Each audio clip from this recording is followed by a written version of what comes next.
Romeo के नाम संत पौलुस का पत्र, अध्याय 15, पद संख्याएं 14 से 21। मैं गैर यहूदियों के बीच यीशु मसीह का सेवक हूँ, जिससे गैर यहूदी ईश्वर को अर्पित और ग्राह्य हो जाए। भाइयों, मुझे दृढ़ विश्वास है कि आप लोग सद्भाव और हर प्रकार के ज्ञान से परिपूर्ण होकर एक दूसरे को सत्य परामर्श देने योग्य हैं। फिर भी कुछ बातों का स्मरण दिलाने के लिए मैंने आपको निसंकोच होकर लिखा है, क्योंकि ईश्वर ने मुझे गैर यहूदियों के बीच यीशु मसीह का सेवक तथा ईश्वर के सुसमाचार का पुरोहित होने का वरदान दिया है, जिससे गैर यहूदी पवित्र आत्मा द्वारा पवित्र किए जाने के बाद ईश्वर को अर्पित और सुग्राह्य हो जाए। इसलिए मैं यीशु मसीह द्वारा ईश्वर की सेवा पर गौरव कर सकता हूँ। मैं केवल उन बातों की चर्चा का साहस करूँगा जिन्हें मसीह ने गैर यहूदियों को विश्वास के अधीन करने के लिए मेरे द्वारा वचन और कर्म से, शक्तिशाली चिन्हों और चमत्कारों से और आत्मा के सामर्थ्य से संपन्न किया है। मैंने यरूशलेम और उसके आसपास के प्रदेश से लेकर इलुरिकुस तक मसीह के सुसमाचार का कार्य पूरा किया। इसमें मैंने एक बात का पूरा ध्यान रखा।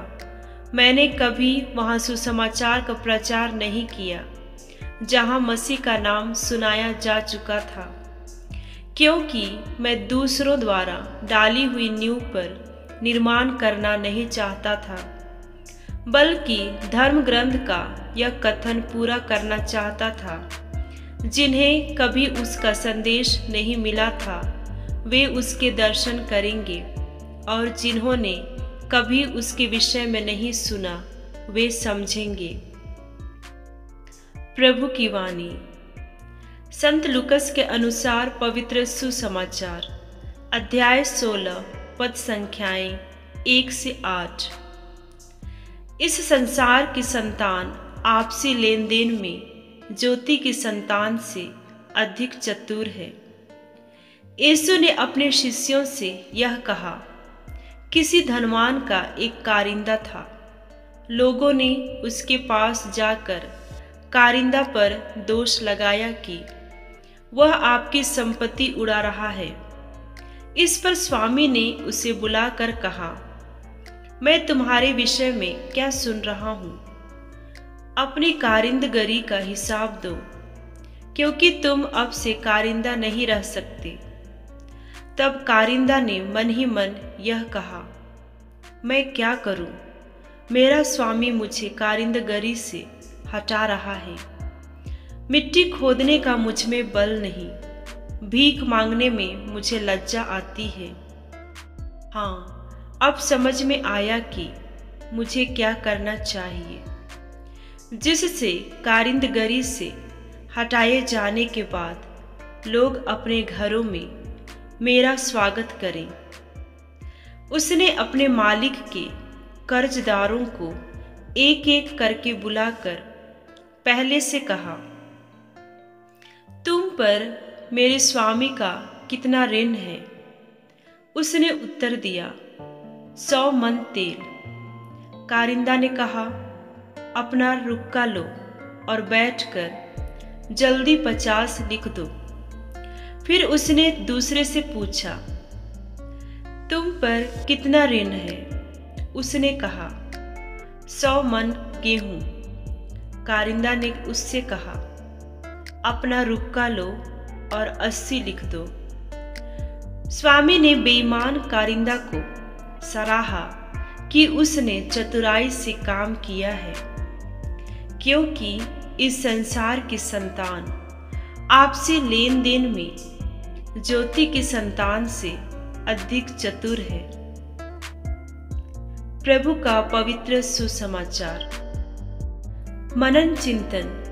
प्रभु यीशु बेईमान कारिंदा का दृष्टांत अपने शिष्यों को यह याद दिलाने के लिए सुनाया कि उनकी भौतिक संपत्ति भी मृत्यु के बाद छिन जाएगी। इसीलिए उन्हें अपनी सांसारिक संपत्ति का उपयोग मृत्यु के बाद अपनी स्थिति के लिए सबसे अधिक लाभकारी तरीके से करना चाहिए, अर्थात उस तरीके से जो उनके उद्धार की ओर ले जाए। यीशु का आगमन एक संकट का समय है, जब हम में से प्रत्येक को यह हिसाब देना होगा कि हमने स्वामी के धन का उपयोग कैसे किया है। सबसे पहले हमारे पास जो धन और संपत्ति है वह केवल हमारी अपनी नहीं है, यह ईश्वर द्वारा हमें सौंपी गई देन है। स्वामी के आगमन और उनके उत्तरदायित्व के आह्वान के जवाब में हमें अपनी शाश्वत सुरक्षा के लिए इनका उपयोग करने में उतना ही चतुर होना चाहिए जितना कि कारिंदा अपनी सांसारिक सुरक्षा के लिए था। धन को आसानी से देवता माना जा सकता है और हमें ईश्वर और धन के बीच निर्णय लेना कठिन लग सकता है। हमें इसका उपयोग अपने अंतिम अनंत प्रतिफल के लिए मित्र बनाने में करना चाहिए। संत लूकस ने इस दृष्टांत का प्रयोग अपने समुदाय के ख्रिस्तियों को भौतिक धन और संपत्ति के विवेकपूर्ण और बुद्धिमत्तापूर्ण उपयोग की शिक्षा देने के लिए किया है। प्रभु यीशु सिखाते हैं कि हम सबको हमारे स्वामी पिता परमेश्वर के बुलावे के लिए तत्परता से रुकना चाहिए। हमें याद रहे कि हमारा हिसाब पारदर्शी हो, जिसे हमें देना ही पड़ेगा। ये विचार भी बिल्कुल साफ रहे कि हमें अपने स्वामी परमेश्वर को संपत्ति से ऊपर रखना चाहिए। यीशु के उस बेईमान कारिंदा की प्रशंसा करने की बात को हमें ठीक से समझने की जरूरत है। यीशु अपने मनोभाव से कदापि किसी की बेईमानी बर्दाश्त नहीं कर पाते, परंतु महत्वपूर्ण बात यहाँ कारिंदे की चतुराई की है।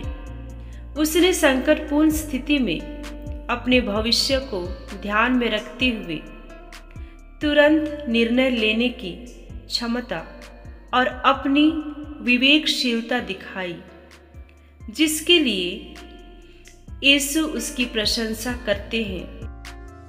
हम प्रार्थना करें कि ख्रिस्तीय रूप में हम अपने भौतिक धन संपत्ति का विवेकपूर्ण और बुद्धिमत्तापूर्ण उपयोग कर पाएं कि ये हमें सचमुच अनंत जीवन की प्राप्ति की ओर ले जाएं।